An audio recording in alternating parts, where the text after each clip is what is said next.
Hi guys, welcome back to the Wealth and Wellness Podcast, a podcast that is making you happier, wealthier, healthier, and hotter. I'm Kat and my co-host. Hi guys, I'm Natalia. And today we're going to be doing a episode that we are both very passionate about, which involves the aspect of change. And yeah, there's a lot of times that we don't want to step out of our comfort zone, but it is super important in order to progress. And this is just things that's how we've changed our minds about. And we're just going to be sharing them with you guys. Before we start though, if you do like listening to the podcast, please give us a review.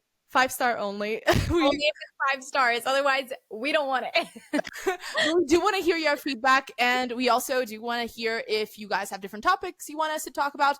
It's super important for us to be touching on things that you guys find interesting as well, and that you want our insights, our extremely professional insights. I'm very much kidding, but our failures, so you guys can learn what not to do. Yes. Anyways, let's just hop right into it. Nat, I'll let you get started. Yeah. Oh my gosh. I'm actually really excited to talk about all of this because if you aren't ever changing your mind, then you must not be growing at all. Because hopefully every single year of my life, I'm exposed to new information, new ways of thinking, new ways of mistakes that I've made, and I change my mind. So I'm like a firm believer in being humbly confident, like walk with confidence. Like you need to be sure of the decisions that you're making, but do them knowing that you're probably going to change your mind, and that's okay. It's part of it. It's part of the growth. Before we get started in some things that we've changed our mind about, there's some quotes that are not by us, by some other incredible humans out there that have shared their insights and that have really resonated with us. And I wanted to share it with you guys since, we both found a lot of value in it. First one is that change is hard at first. It's messy in the middle, but it's gorgeous at the end. Okay, guys, change is a process. It's a bumpy road. It can make you feel uncomfortable. That's part of it. You need to accept it with open arms. That's how you're going to get through it. The other one is the measure of intelligence is the ability to change. This one, you guys probably know a little bit more. It's Albert Einstein said this one. And I mean, he's also said other things like the definition of insanity is doing the same thing over and over and expecting a different result, and which go along into it. But again, this is a point that is really shows maturity and shows intelligence and it shows that you're evolving as a person. Change is part of that. The last one that I want to share with you guys is growth is painful, change is painful, but nothing is as painful as staying stuck somewhere you don't belong. So good. Yeah. Those were such good quotes. The Albert Einstein one is totally my favorite. So with that, guys, we've made a resolution talking about change to see if we can actually keep these episodes shorter. If you guys like longer episodes, let us know, but we're like really aiming to do this under 10 minutes. So we're going to get right into this. Things that we've changed our mind about. Okay. So Kat, do you want to go first or do you want me to go first? You can go first. Okay. Okay. So one of the things that I've changed my mind about is hustling 24/7. So I feel like I know both of us actually, well, I'll speak for myself. I used to believe in hustling all the time, or that like there's this like underlying limiting belief that life is suffering. Like you have to suffer to be successful. You have to burn out to be successful, that you have to work 24/7. And now I really believe in focused output. I don't know if you guys have read the book 4-Hour Work Week. I'm obsessed with it, but like that and like the what was the other one? That and The One Thing, that's another really good book. But if you can just focus on one thing at a time, on the things that actually move the needle forward, on recovery, the quality of your work will take you so much further than working 24/7 and burning out. And like, if that's a belief you have, let me just say that the smartest people I know don't necessarily work more out. Of course, you have to go through the grind season of working a lot of hours, but like, it's not about, you can work 12 hours a day and get nothing done. So yeah. Which goes a lot with our last podcast. If you guys haven't heard it, listen to it because there's a lot of insights. If you feel like you're not getting stuff done, yes, go listen to it. Yes, just a quick plug-in. But yeah, hustle culture, to really touch on it quickly, this one is I'm super passionate about because I hate hustle culture. I'm just gonna say it. Yeah, And same. Yeah. I What are we am gonna rush for? Like, where are we rushing for the grave? uh, Like, exactly. And I just feel like there was so much beauty back in the even something as short as just like when our parents were kids. There was such a different cultural difference in terms of work life balance.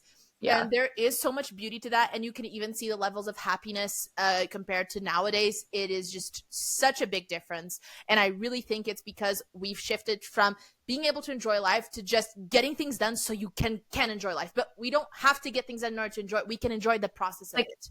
yes, like make time for a cup of coffee. Like, be present. And anyway, yes, I love A it. I love hundred it. percent. Um, piggybacking off of what you just mentioned, coffee. Coffee. So one thing that's we've changed, which for me, it was definitely something that I changed fairly quickly on. Not, I don't know for you if it was something that was harder, but in terms of caffeine, okay, in order for me to survive the day, I would drink a lot of coffee and I would just get through it. I also just love the taste of coffee. I will have to Mhm. say, I was a person that wasn't addicted to the coffee to get me the energy. Caffeine doesn't really work on me, but I was addicted to the taste of it. But when I say caffeine doesn't work on me, is like that energy spike. However, there are some negative downsides that you don't want the crashes there. It does sometimes can make you feel not as good, even like when you're on your period too. There has an impact on that too. Yeah. But yeah. I want to piggyback off of that. So I feel like so many people that I know I used to be in a place where, like, especially when I was in college, I was drinking black coffee in the morning. Then I would have like a Celsius before my workout. Then I would have a midday coffee as a pick me up. Like, it's like I needed caffeine, like a cup of coffee or an energy drink, like before every single activity. And I burned out my nervous system and my adrenals. And so it's actually so bad. Like, you're basically depleting your body's innate energy to be able, I mean, innate ability to create its own energy source. So your body is designed to give you energy. I still love a hot drink every day, but now I drink a lot more herbal tea. I drink matcha. I'll still have a coffee, but it's not the same reliance that I had before on it. And I don't think that, anyway, caffeine all day will just, that is something that I've completely changed my mind about. And especially with all my obsession with hormonal health, just not into it anymore. So there's that. Um,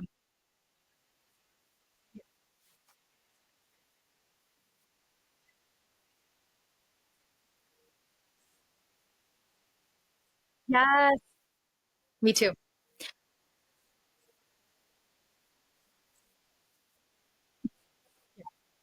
I'm also not anti caffeine, and also healthy coffee. There's really good health benefits to mold free. Also, remineralized coffee is a thing too. Like, I'm not anti caffeine. I'm anti caffeine all day. Needing caffeine to be able to do things, taking it at every 2 hours. Like, there's a time and place for caffeine in your life if you enjoy it. But we're talking about the type of caffeine intake that like destroys your nervous system. So yes, that's the one.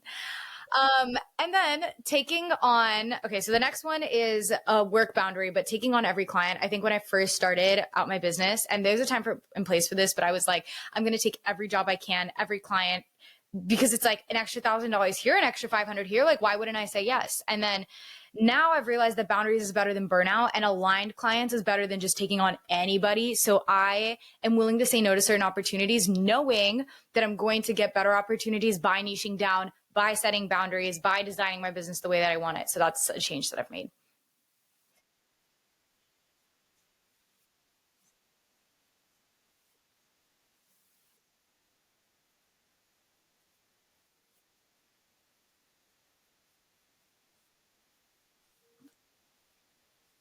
Yes.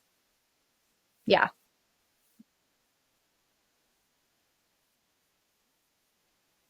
Mm.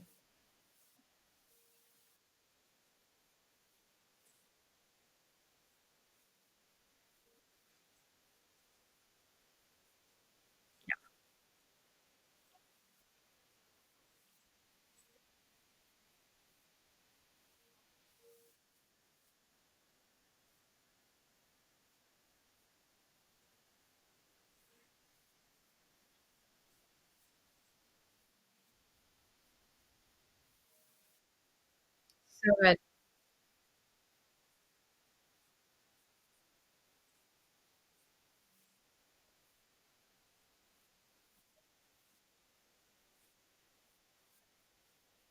No, that is so good. I ditto everything Kat said, but the last one for me is investing in cheap solutions instead of high quality tools and support. I've realized that just because, like, for example, a huge example for me is accounting in my business. I was like, I don't want to pay like whatever amount, like $1,000 to $4,000 a year for an accountant. Like, why would I do that when I can just do it myself? And I was like, the amount of time, like, I'm not good at bookkeeping, and the amount of time that it would take me, like, it's just not worth it. Like, it makes so much more sense for me, or just doing it right the first time. Like, I tend to be a person who like messy action, and I'm a firm believer of messy. We just talked about this. Like, messy action is so important. It's what you just said. You have to just start, right? Same with this podcast. You have to just start, and then you'll learn. However, there's a time and place to learn. Do it right the first time instead of doing like, stop putting band-aids and maybe just like take the bullet out of the wound.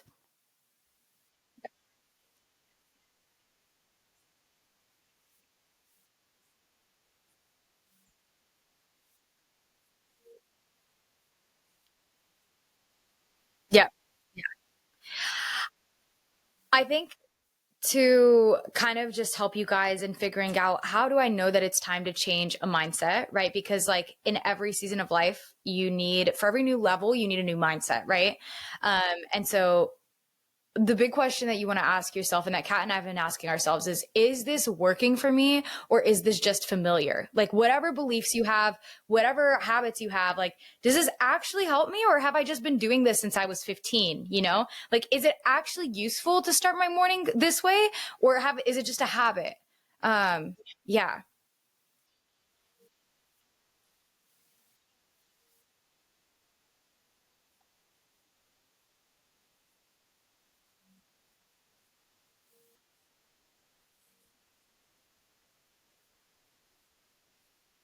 exactly.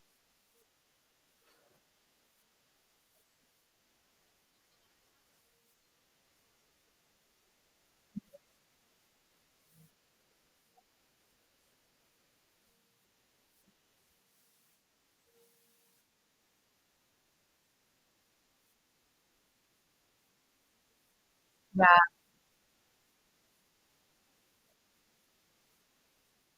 no, that's so good. Um, no, I 100% agree with that.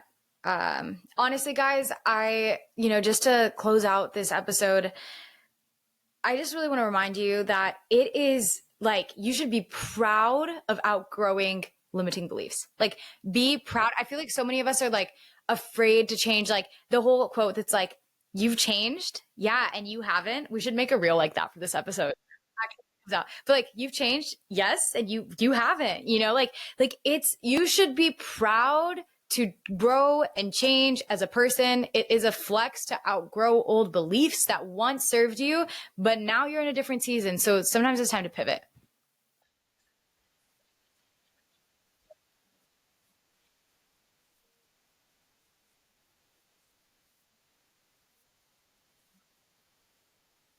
It is part of gaining Yes. knowledge and getting wiser. That's going to Yeah. be part of life. And that's why no one single human will stay the same for their lifetime. And that's fine. And that's part of it. And if you do it with intentionality, and you do it with drive, and because you're searching for something higher, then you're in the right direction. And keep trying it and seeing what fits you better. And yeah, let life take you on this awesome journey. Thank you guys so much for watching this episode. If you don't already, tune in on the YouTube version of this podcast, Wealth and Wellness Studio. Find us on Instagram, Wealth and Wellness Studio, and DM us what you guys want for the future. And we really appreciate all of your support, and we're excited to continue building empires with you. Yes. We'll see you next week. Bye.